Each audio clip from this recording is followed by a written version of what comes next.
Finance can be messy, but don't worry, we clean it up with facts, fun, and maybe a little sarcasm. Welcome to the Financial Sandbox. My guest today is Joe Vasquez. And Joe has been many kinds of reporters, but I don't think you've ever been a finance reporter, right? That's right. No, but I've covered it at all. If there was a disaster involving finance, I was there. There was that you were there and you covered. So Sure. Yeah. Any disaster, murders, fires, riots. Sure. Presidents, governors. right. And you've worked all over the country. You started, did you start in Houston, New Orleans area? Worked in Texas for a really long time, half my career, about 16, 17 years. Moved to Philly and then here in the San Francisco Bay Area, at where I've been for I spent the second half of my reporting career here. So a total of was it 35 years total in TV news. Wow. Uh, It's changed, right? It's a world of difference from what you've worked 35 years. I mean, when you started, what did you believe the job of a reporter was when you started?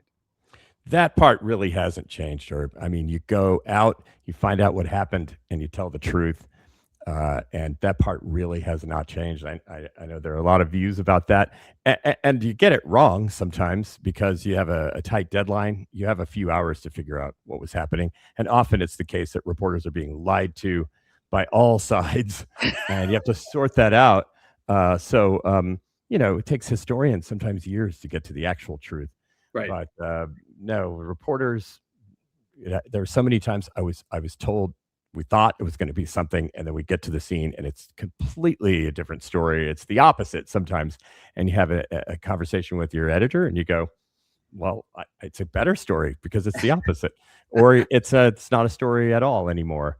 Right. And so yeah, no, a lot of times you just end up dropping it and going on to the next story. But no, that part hasn't changed. The technology's changed. We couldn't really go live when I first started, but from maybe half the places in the viewing area, and so you would just record it instead of going live. It's much faster now with the electronic tools of the job, and also there's a lot of social media intrusion, if you will, because if you think about it, we used to have hours to try to understand what happened, to digest it, have conversations behind the scenes, and now just the premium is on getting something out quickly.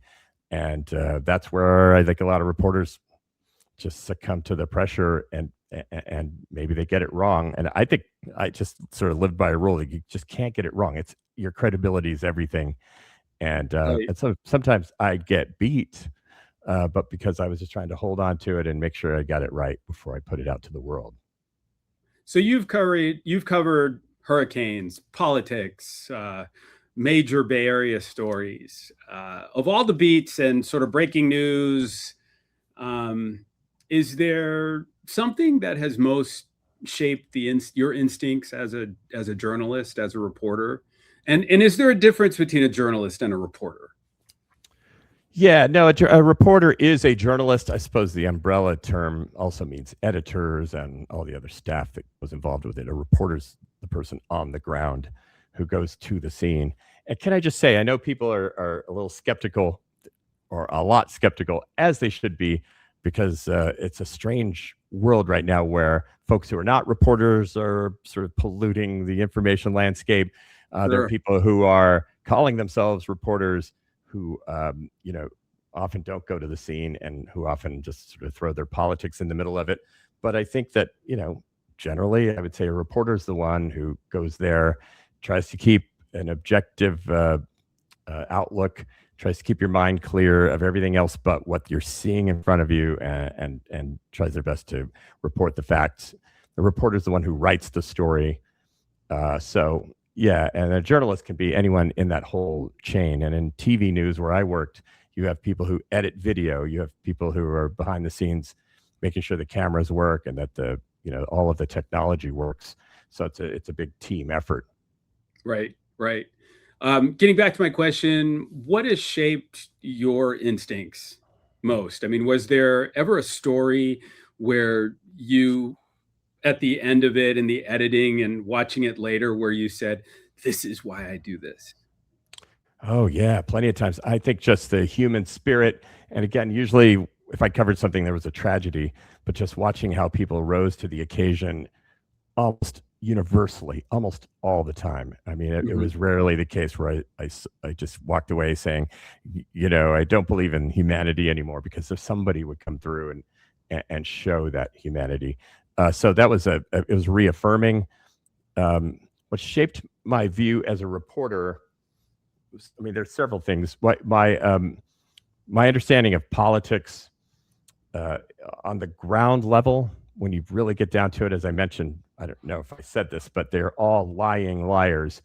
And so my view on that is I don't believe anything until I can verify it. Right. That made me sort of jaded. Yeah. I know my wife will come home and say she saw something. I'm pretty polite about it, and I'll say, "Oh, I'm not sure that happened."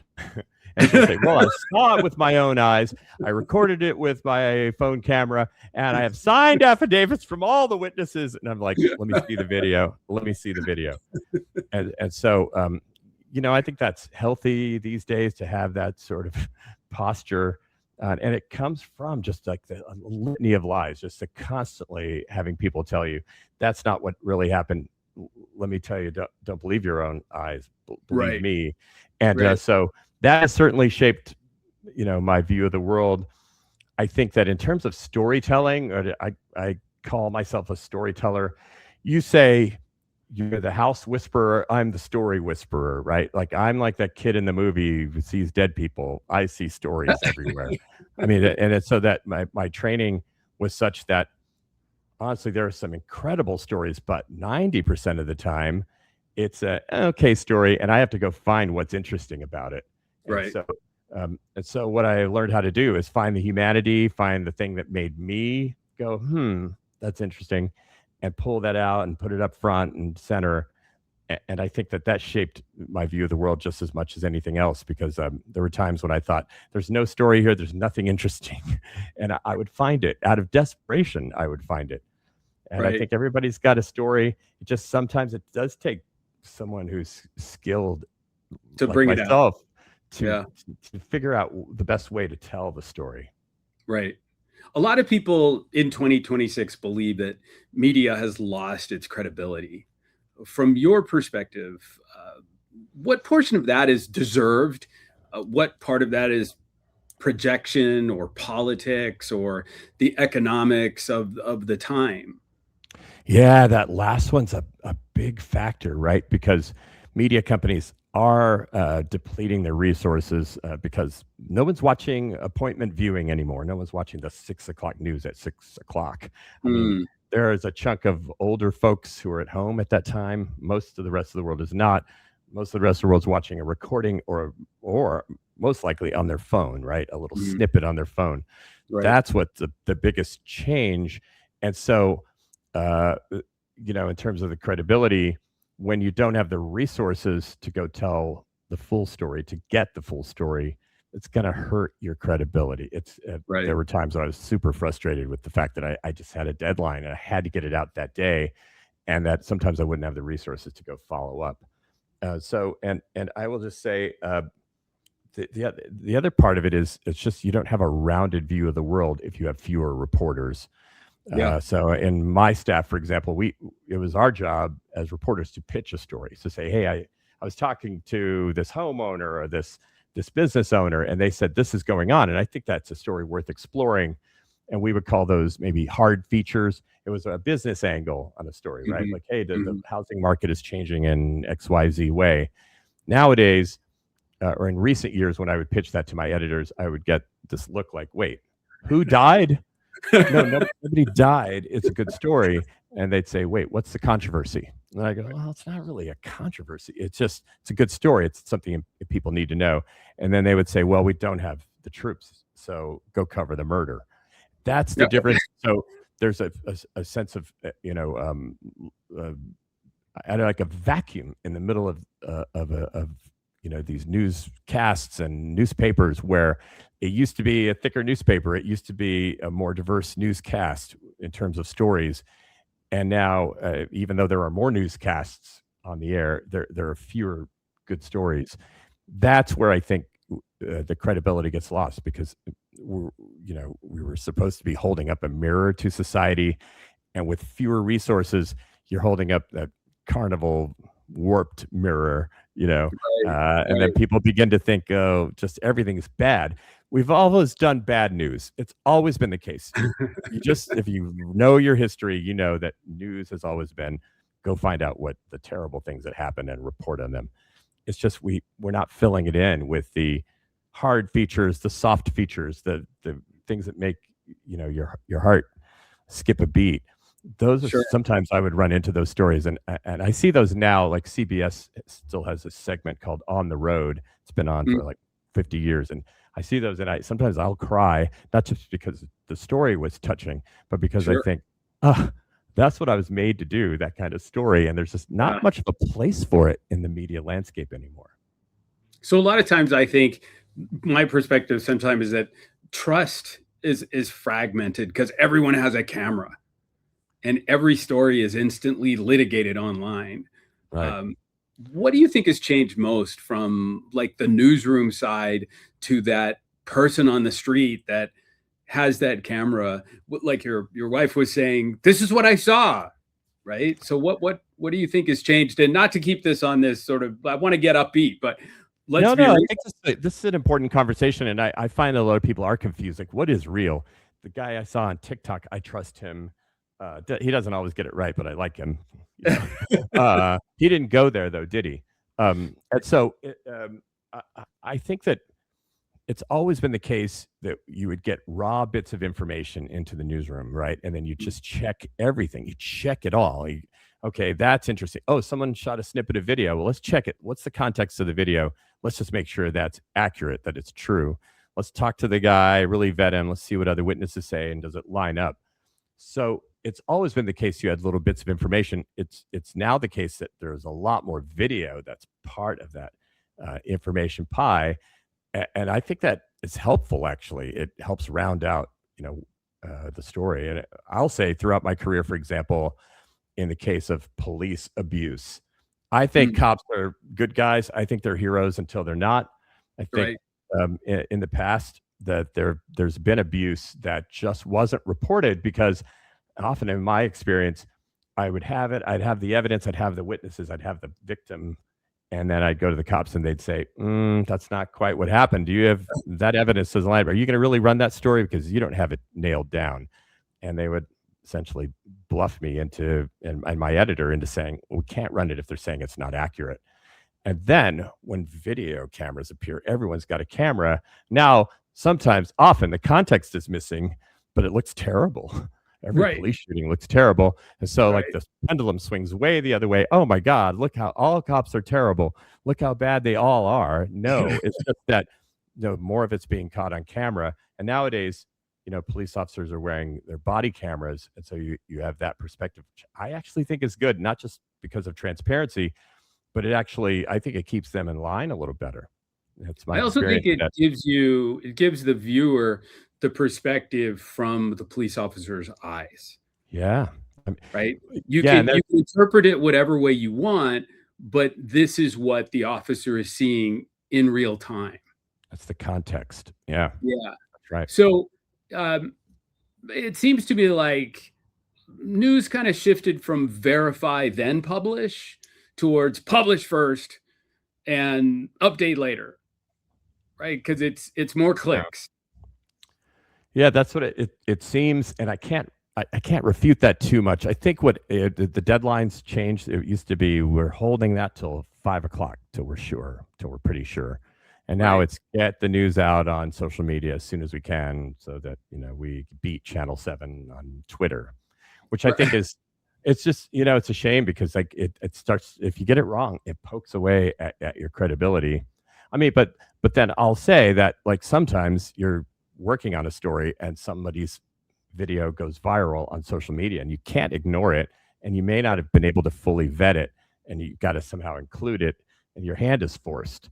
And I don't know the answer to that.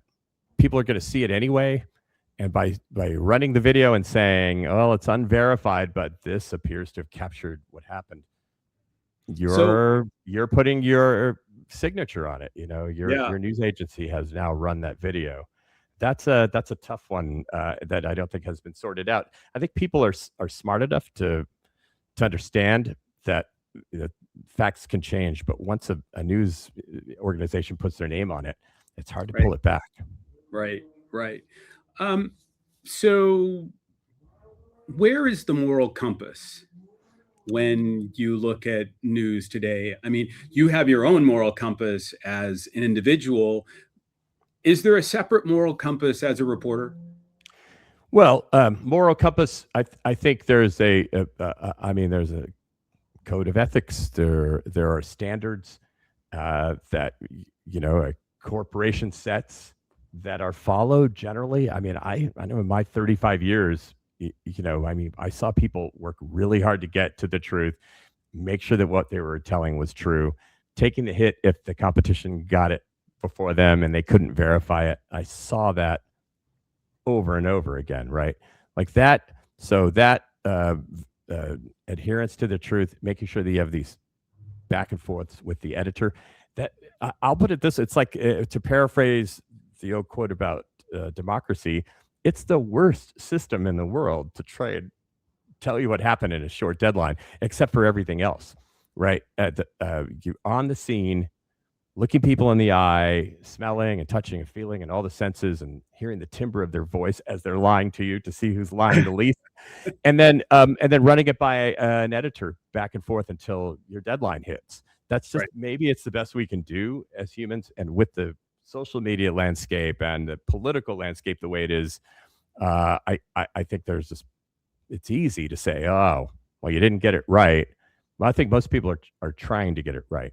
Right. Where I think some moral and ethical questions come in is the choice of the stories. I think that's the crucial aspect. There's several meetings a day. You hash out what we think is the news of the day, and it's very subjective, of course. Mhm. And sometimes it's I questioned my editors constantly. Like, is that really that's the story? Who gives a nobody cares about that story, and we're devoting resources to a lot of things that I think most people just don't care about it. And I think that's why I think that's the biggest hit to their credibility. As much as the chattering class is worried about, you know, bias in terms of politics, I think the bigger problem with society is that we're just the stories we choose because they're easier to do in one day instead of 2 days or 3 days. We're Right. not, it's hard to tell bigger stories in a day. So, for example, the tech industry here in the Bay Area, arguably one of the biggest forces in America in the 21st century, The it's world. very difficult to cover.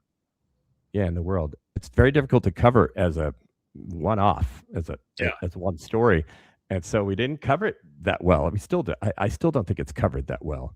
That's why I've started a podcast, by the way, about AI because I just think there's very little about just now what again and how do we contribute to the conversation and how can we discuss this and yeah, my podcast is answering AI, shameless plug, but no, that's just me being curious out here in the real world, trying to understand something that's much harder to report on when you're working for a daily news organization. And I think that's one of many trends. Housing here in the Bay Area, I watched uh, over the last 20 years as a lot of people who are middle class and working class sort of experience being pushed out to the suburbs and beyond because they couldn't Sure. afford to live in the city. And Sure. what the effect of that is that there are fewer people of color in San Francisco, for example. I think the black population went from like 12% to 4%. And the 4%. Latino Yeah. population is quite low as well, less than 10%. The Yeah. We only were city in 17. California that has a diminishing Latino population. I mean, California is 40% Latino. The city of San Francisco is losing Latinos left and right because they just can't afford to live here anymore. That's a Yeah. harder story to tell long term, but it's arguably just such an important story that you'd be working hard to ignore it.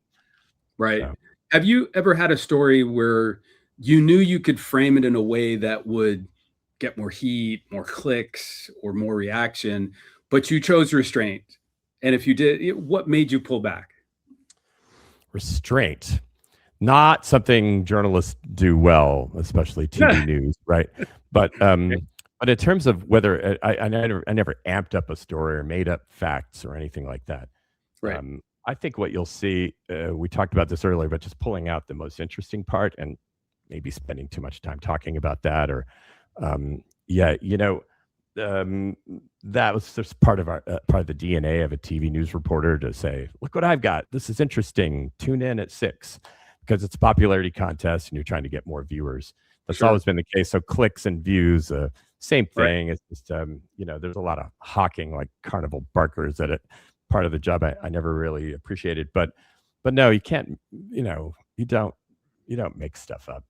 Right. And Right. I think there's You, probably, I mean, there's became plenty of movies that depict reporters in that way, but I haven't really seen that. you became part of a story a number of years ago. Yeah. And Well, how do you right. handle the tension between telling the truth and not becoming part of the story? And even though you had an incident yourself back in 2019. Yeah, I think you're referring to, there was an armed robbery of my crew. And so around that time, this became very intense. But here in the Bay Area, for whatever reason, mostly here, not in a lot of other big cities, gangs of robbers decided to attack people with cameras. And they were beating people up, and the violence was escalating. And it got to the point where, in our incident, they actually robbed my photographer. And then we had an armed guard. That's how bad it got. They shot our armed guard. Oh, wow. Without him saying anything. There was no provocation. So there he's lying on the sidewalk, bleeding, and they pull the camera away. Then they come back for him and point the gun back in his face. At that point, this guard, who was an experienced veteran police officer, a trainer at that, said that he was inclined to let them get away. It's only equipment anyway. But when they came back, he thought they're going to try to kill him and maybe us. At that point, he drew his weapon and shot the guy 4 times, and they got away. Or I should say, they dropped the one guy at the hospital. The other guy tried to get away, but they chased him down and caught him. But I didn't really cover that other than to give a testimonial that ran on the news. But that would be a difficult one to kind of keep your objectivity on, because it was super traumatic. How did it change how you think about the cost of simply showing up to do your work? Well, I've always known in most countries, journalism is dangerous, right? Yeah. People put their lives on the line all over the place. And there are journalists who cover, civil wars in their own country or war in other countries. And I've been lucky enough to dodge that. But, we're often in neighborhoods that are underserved, that have violent crime problems. But they've generally regarded us as, people that they were grateful for. I've heard it over and over. Thanks for telling our story, right? That's just used to be how it was. Right. And then I think, I don't know, these robbery gangs, I don't think it's magic. I don't think there's anything sophisticated about it. And they're not some sort of sophisticated ring. They just saw people on the street with something that they thought might be expensive, and they robbed them for it, and they were trying to get money for it. And sure, a dumb idea, because the cameras are A, more sophisticated than most other cameras, and B, have to have all the other parts to work with them. It would just be a nightmare for them to try to get all the other equipment together. But they didn't know that and saw an opportunity and took it. I'm going to shift directions. You're known as a storyteller, right? And you do storytelling coaching, right? And to help people communicate better, right?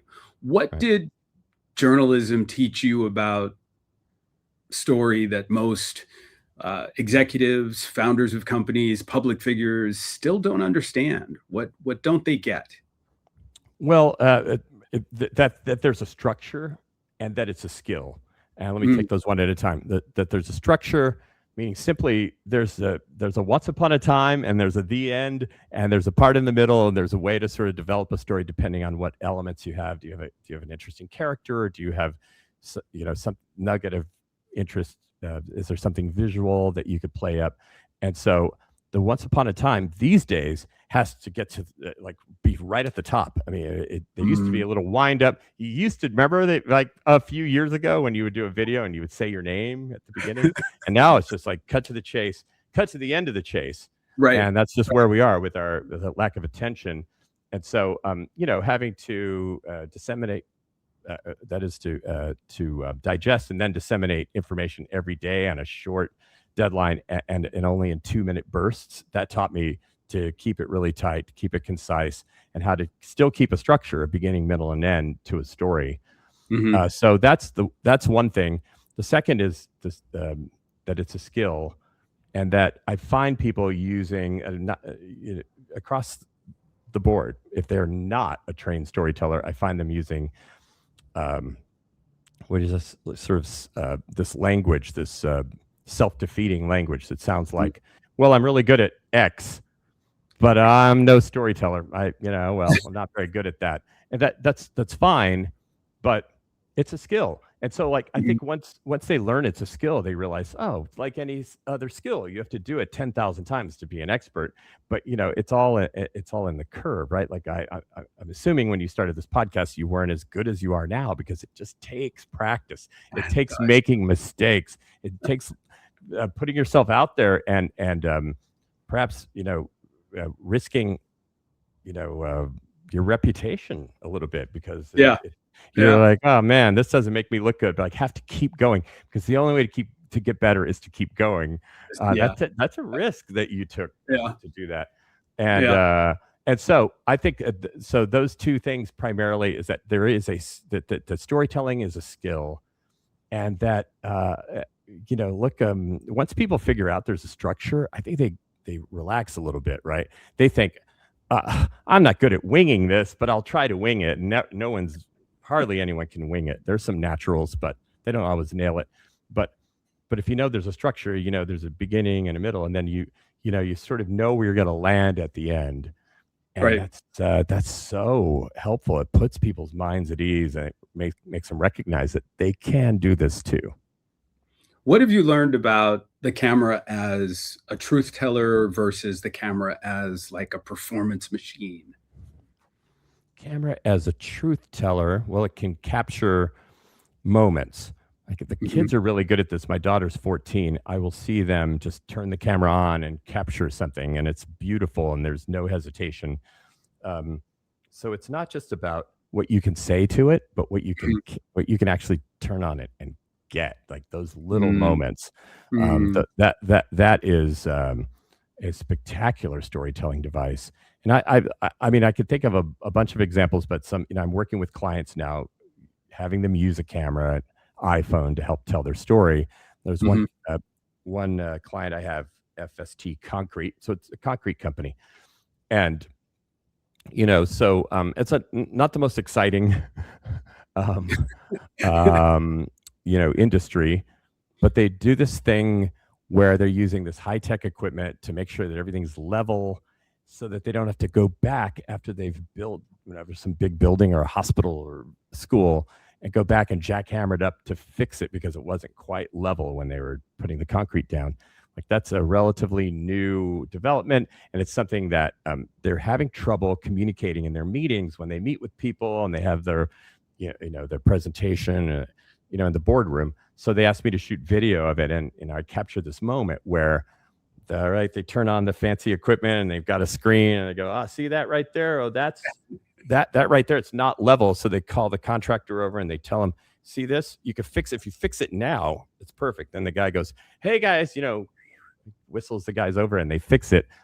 That right there is a moment of like video photography that helps tell a story. And so that's what I'm super focused on is how to use the camera to help tell your story. So it sounds like those guys were needed when Millennium Tower was being built in San Francisco. Wow. Yeah. Well, I don't know if the technology. Let's not go there. Right. It's a relatively new technology, but it's money. It's money for sure. So if a young journalist asks you today, how do I build credibility in 2026? What would you tell them to do in the first 90 days on the job? Wow. So these days, there's a premium on your social media presence, Mm, and and so let me back up. What would I tell them to do on the job, and then how would I help them build credibility? So the tools available through social media to tell the public about who you are and what it is you do, and to take a peek inside you, to know that you have values, were not available to me for most of my mhm, career. So I would right. say get that out there. Let people know, what you care about, what kind of stories you care about, and put it up on social media, and do that aspect. But what I tell young journalists in terms of building their list of sources and to understand the community better has not changed in all those years. And so I tell them, don't go to Starbucks. Go to a mom and pop cafe. Go to Sure. a restaurant that is owned by real people. Go to small businesses and meet those people and introduce yourself and listen. Don't talk, listen. And you Mhm, will you will find your stories. And when you go to City Hall, sure, meet the politicians. They'll be somewhat interested in you, but meet their staff, because their staff are going to be the next city council people. And so, how did I, after all these years, happen to have the cell phones of everybody from the mayor to all the city council people? It's just because I've been covering them so long. I knew them when they were a junior staffer, and I sure. still had their phone number. And you have the opportunity to build relationships, just like in the business world, through networking and social networking. Get on people's radar, and build those networks. Build a clientele through your communication. The best stories are the ones that you get from small business owners, in my Right, experience, because they're just the ones who are they're just more likely to want the publicity. They're more likely to see you as a human being that they can trust, and they're gossipy. So they're like, they will tell everybody about you, right? Oh, this right, guy's a good right. guy. So gossipy, good. It sounds like you're saying transparency is more important than polish. In terms of getting your feet wet. Yeah. Yeah, yeah, I think so. The equivalent for us is, I had to go. My first TV station was Lubbock, Texas, market 150, I think, a couple 100,000 people at the time. And so what happens when you're in a small town is people tend to be more forgiving, and so when you Mhm, make your mistakes, it's not in front of as big of an audience, and then you the stakes aren't as high. So you mhm, get something together, you get a little reel together, and then you move up the market. And I went to San Antonio, then I went to Houston, Philadelphia, San Francisco, and you sort of climb up the ladder. And all along the way, the stories become more sophisticated. It becomes harder. The audience is harder on you. They expect more, and you build your skills in that way. I think that's still the case, but someone right out of college can jump up a few markets a little more mhm, easily now, because right. I think I know the pay is less. There's fewer reporters. The premium is on social media, so the younger people who are more likely to be versed in social media can do better. But still, those elemental things remain. Like, make friends in the community, make contacts. I would tell people, find the people who would champion you. So I would go to the Latino community right away, because I knew that they, cared about someone who looked like them, that was going to be on TV, and maybe tell their story a little better. Mhm, I would mhm, tell them, I'm not here, just to be your boy. I mean, tell me the stories, and I'll see if I can get them past the editor. But right. but it helped, and so, for women, find the women's groups. It's just start there. Start with the people who might champion you, and build out. I work with realtors, financial advisors, and a lot of times I have to say to people, look, it's really not how much you know that people are going to care about. It's they want to know that you care about them. Hmm. That's And right. so I guess my question is, does an audience trust you more if you show what you know or what you don't know or that you care, and That how you you showed up. The fact that you showed up often means a lot. I always forget that, but I mean, I would show up in underserved communities a lot through my career, and they would just be grateful. Like, yeah, you're here. A lot of those other ones won't step foot in this place, but you're here and Mm, you're trying to tell our story. And they could see that it was authentic, right? So I think that goes a long way. I think people can see through that. I don't know. There's an adage, be yourself. But I mhm. always wondered, what if yourself is a jerk? I'll clean up my language. What if yourself is a jerk? Well, don't be yourself. You don't be yourself. but That brings me right to my question that's right on my list that says, what part of your personality probably surprises people who only know you from TV? yeah, I most of the days I'm smiling. I'm a jazz singer, so I'm always singing. And I think that's not what it looked like to them when I was covering that triple murder and had a serious face and was Right. pointing to the tragedy behind me. I'm an optimistic person. That's hard to show, and I was essentially playing a character of a TV reporter because all my stories were serious. I had to be Sure. serious, or it would have not been appropriate, right? Right. To be Right. smiling. Well, I had a good day, not these people. That wouldn't have gone over too well. So, yeah, you're So not you don't let's want to take a show moment. Let's take a moment and talk about your jazz singing. How did that come about? just always been a part of me. Music, Mhm. you're a musician. It's just in you. But I never was able to go perform because I always worked the night shift, which in TV news is like 3 to midnight.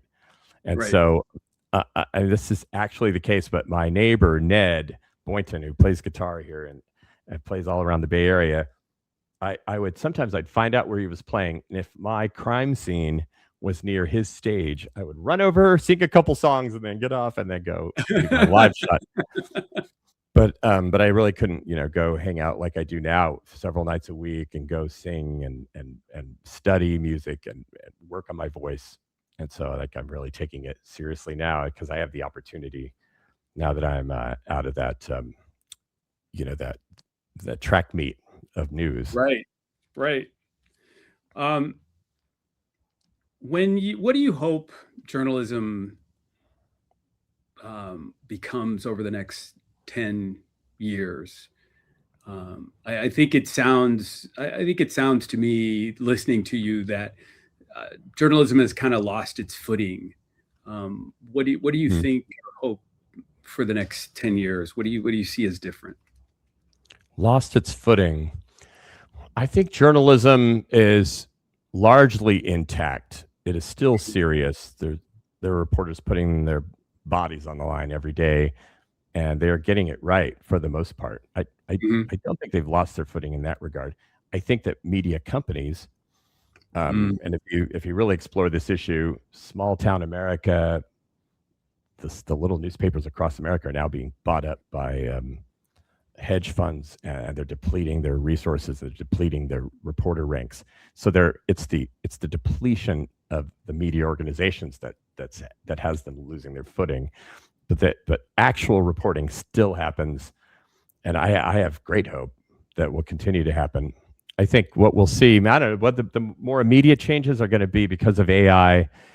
I don't think AI is going to largely write stories. I know there's no way they can report stories that the way I just described, right? Like you're going to lie to the AI and they're going to figure it out. I don't know. They could help you.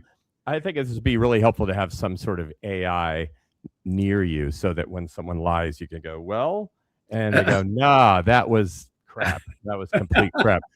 And it'd be great if you could have something to check all the facts in real time a little better. And right. maybe AI is going to be able to do that. And Right.